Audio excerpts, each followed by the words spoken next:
Hello and welcome from my little space here in Vienna. My name is Luise, I'm a literature student and writer, and today I want to talk about a very interesting figure from the 1900s, from the Viennese modernism, where I wrote a seminar paper on, and her name is Rosa Mayreder. She was a women's rights activist and also wrote prose fiction, but is mostly known for her essays.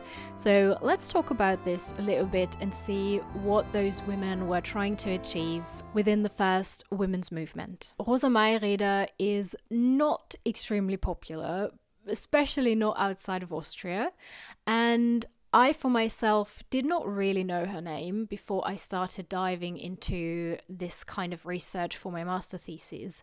And then I realized that Rosa Mayreder was pretty big in her time, especially with her quite radical views on gender psychology, where she claims that there is actually no difference between the psyche of a man and the one of a woman. In my seminar paper, I was focusing on her essay Zur Kritik der Weiblichkeit, Grundzüge. So she published a full book with 12 essays in total, and one of them is called Grundzüge, and this was the essay that I was focusing on. So I was kind of looking at the genre, but also diving deep into the topics she was dealing with in this essay, and therefore I also had to give a little bit of a historical context. I was also making the argument that the essay, like the genre of the essay, gave this whole movement a voice, and it was a very suitable genre to use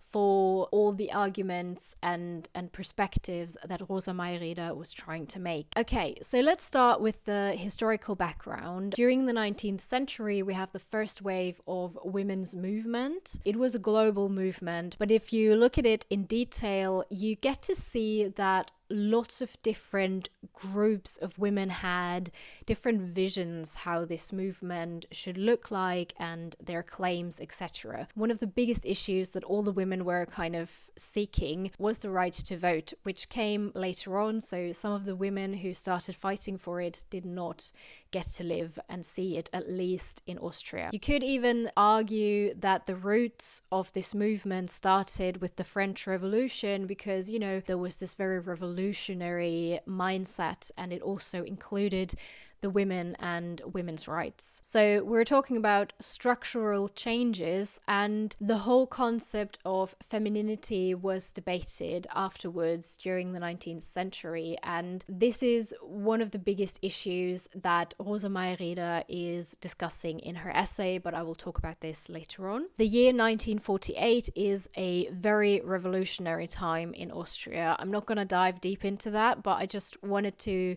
name this year because it's quite important, and it also is the year where one of the first female demonstrations took place, and it was lots of women walking towards the Wiener Prater. It was shut down with fire, so it was quite violent, but this was one of the first demonstrations where women actually went out on the streets in Vienna to speak up for their rights. After that, several networks for women started to pop up, like societies and clubs where they started to organize themselves. But the thing is, they were not allowed to have political societies. That was forbidden. So they could not do it under a political name. So they had to hide behind other, societies. Some were for church, for example, or for some kind of charity. That was allowed, but the participation in political matters was limited. We get lots of networks, and this is one of the crucial things because those women started to really get together and try to voice what their claims were. One of these societies is the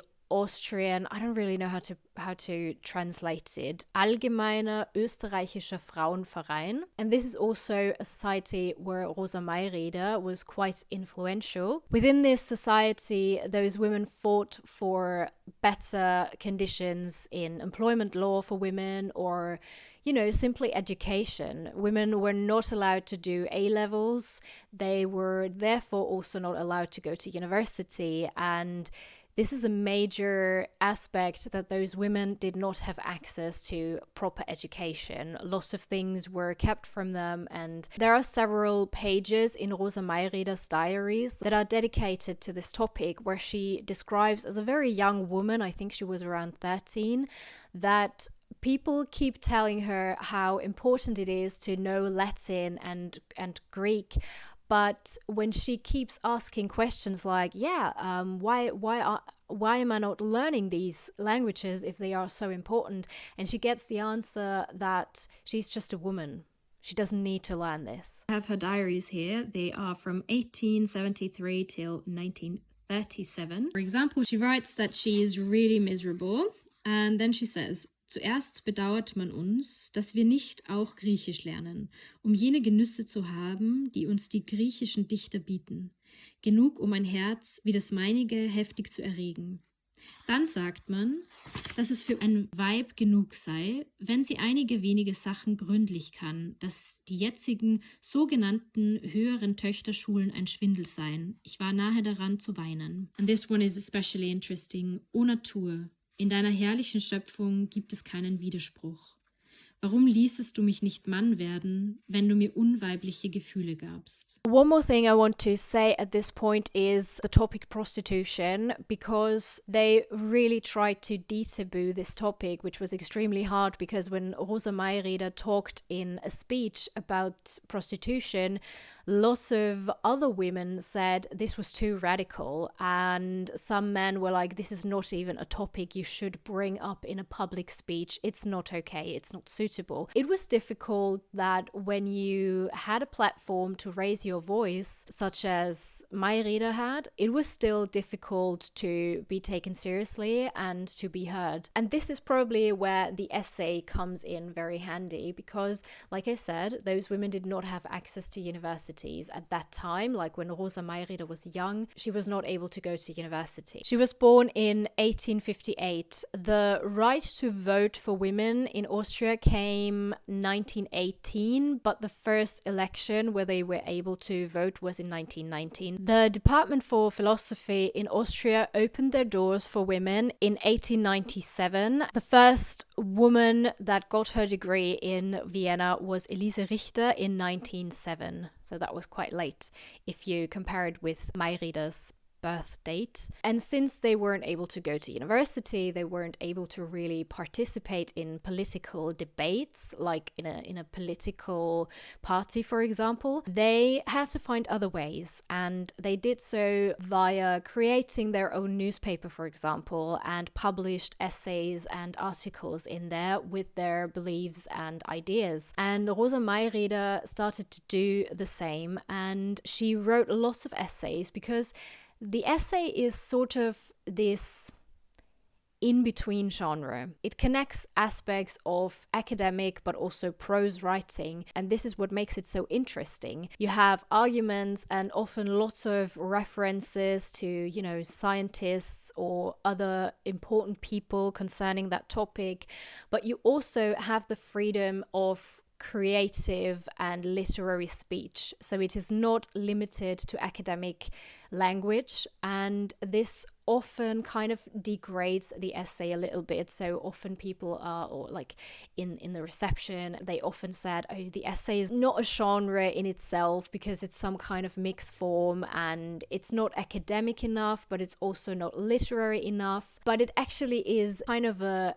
game playing with all these things, and it allows you to speak up about a very important topic during your time, because this is another aspect of the essay. The essay focuses on a very current topic usually, and for Rosa Mayreder, that was the debate about femininity and women's rights. You could also say it's some sort of trial, it's an experiment. The thing is, it doesn't force you into a certain opinion, but it shows you a certain direction and it plays with it, because it also includes several other opinions, and this makes it a very strong genre for reflection. women. And this is what Rosa Mayreder does in her essays. She simply reflects on it.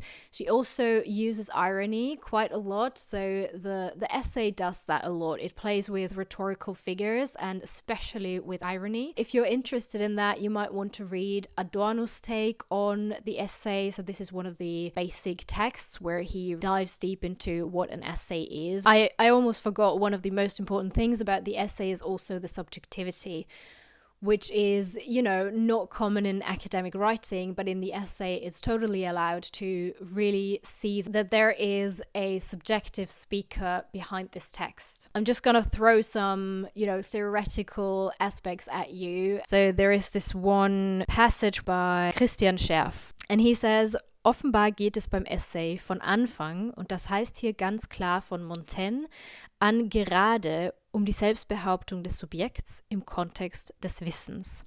And this is interesting. I hope I can find a proper translation for this. But it's interesting because the self is important in relation to the knowledge, and it really plays with it, which is not possible in academic writing. And this also makes it such a great tool for those women back in the days to really claim this genre. René Pfammatters also says, ein Bewusstsein dafür, dass es immer auch Alternativen gibt, indem der Essayist die Grenzen gegebener Ensembles von Dingen und Zuständen auslotet und oder verletzt. Entwirft solche Alternativen. You can also argue that the essay creates some kind of dialogue between the reader and the speaker and society as a whole. So the essay can be very philosophical in a way, and this is also Mayreder's take. I think reading her essay has lots of very philosophical aspects to it, which makes it very interesting to read, sometimes a bit hard to understand. And now that you know the whole context around it, I'm gonna dive a little bit deeper into what she actually argues in her essay. I tried to summarize her content of this essay with 3 different theses. And the first one is, femininity and masculinity are not simply nature given. She says it's definitely a cultural construction, which is very interesting that she already says this in that time when we consider all the women following her, like Virginia Woolf, Simone de Beauvoir. So she's very, very progressive with her view. I mean, we still have to take into account that she was also limited in her time and the progress that was made with this whole movement. So there are definitely aspects that you can criticize, but you have to see it in a historical perspective. Her second argument is that the female psyche has the same possibilities as the male, and there are no psychological differences between female and male. She really dives deep into biology and, science and natural science in this aspect, but she really does it in a very interesting way. I'm gonna talk about this later, but the third aspect is that the picture and the role of the woman is connected to a cultural norm, and if you are not within this norm, you are different. But she uses the word Entartung, which is translated, let me see, devolution, degeneracy. I never use this word in English. I hope you get the idea. The word is very negatively connotated. So to make her argument, she is using intertextuality, which means she includes lots of quotes from other important people like scientists or philosophers, writers, all that. And she kind of plays with this a little bit because she throws them in one by one and shows that there are so many different takes on how to describe femininity. Like, one says the woman is very impulsive. The next scientist says she's exactly the opposite. And by that, she really deconstructs all of their opinions and makes it clear that you can't really generalize it, that there is no fixed argument of how a woman is or how the male character is. So this is very cleverly done, where she plays with irony here and really makes those scientists look pretty dumb. For example, she says, Das Problem der Geschlechtspsychologie, in deren Vordergrund die Weiblichkeit steht, bewegt sich in der Hauptsache um die Frage, ist das Weib als Persönlichkeit durch das Geschlecht an eine bestimmt umschriebene Geistigkeit gebunden? Oder liegt in der weiblichen Psyche die gleiche Möglichkeit einer unbeschränkten Differenzierung nach Individualität wie in der männlichen? She specifically claims that every person, no matter how female or male they might seem, they have their own individuality. I think that in modern gender studies, we would kind of see this a little bit differently and also deconstruct some of Mayreder's takes. But as I said, we have to see this from a historical perspective. She was one of the first women to even voice those ideas, at least in Austria. She still thinks in those binary categories, even though she tries to deconstruct it, but it's still in her head. And I think what is very interesting when you read her diaries is that she is reflecting on it, that she knows herself that she is within those categories and that she can't really break out completely, but she's trying, she's doing a lot more than many women of her time. She dives deep into biology, but I'm gonna skip all that because it would be a little bit too much to explain. She simply says that all the arguments that are really, trying to make a point by saying, yeah, but the gender characteristics are already rooted in the cells before you are even a full human, basically during insemination, but she is also deconstructing that. She uses a quote by a scientist who makes the argument that even in germ cells, you can already see that the male polarization stands for energy and being initiative, and in contrary, the female polarization stands for stability and passiveness. But Mayreder makes the argument that there are lots of animals where those characteristics are quite the contrary, and she makes a comparison with bees. And I find this so funny. When I read it, I really had to laugh because, comparing humans to bees is a very nice way to deconstruct this whole thing. She also says that every individual is a mixture of lots of different characteristics, and there is no absolute masculinity and no absolute femininity in reality. Okay, so these are the arguments that she makes. She also says at the end, which kind of weakens her argumentation, but I'm not gonna keep this from you because she's ending her essay by saying the formal femininity is good to appreciate it as a norm, which is a little bit problematic. One of my last chapters was summarizing this whole thing to make the argument that the essay really gave those women a proper voice and it made it possible to make their arguments. But it wasn't as easy as you might think, because female authorship back then did become easier if you compare it with years before.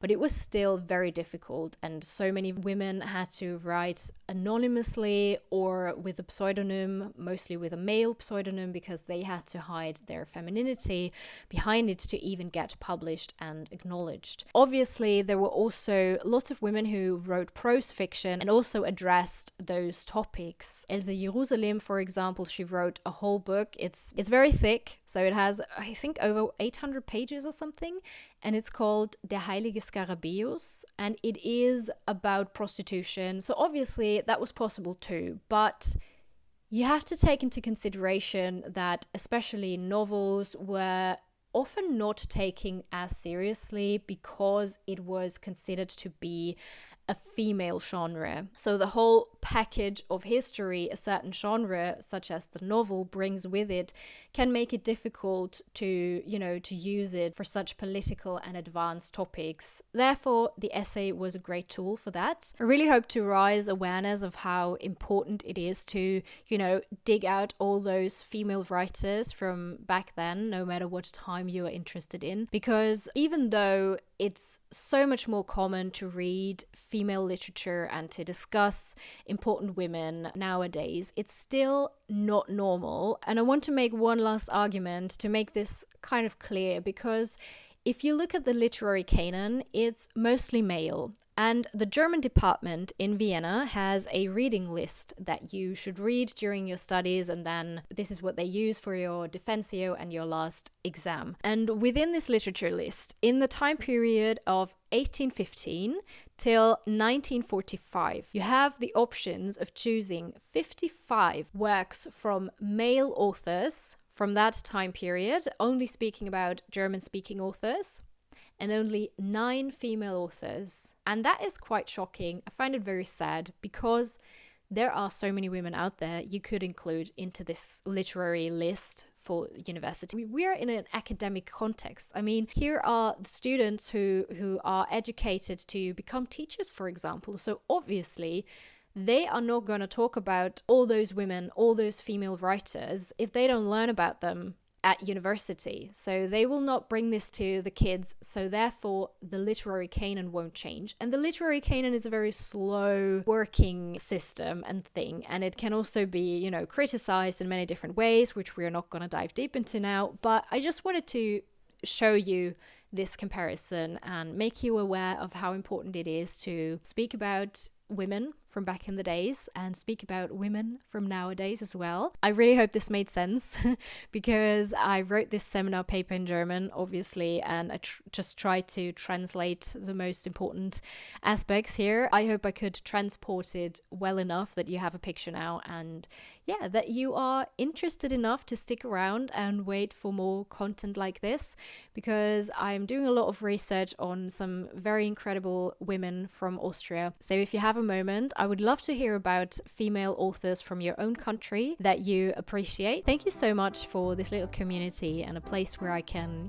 share a little bit of my knowledge and what I learned at university. It is time to finish my tea. I hope you have a very wonderful time, and if you have a spare coin, you can buy me a coffee, or in my case better, some tea, on my coffee account. It would allow me to invest a little bit more into all my creative projects. This all said, I'll see you next time. Goodbye.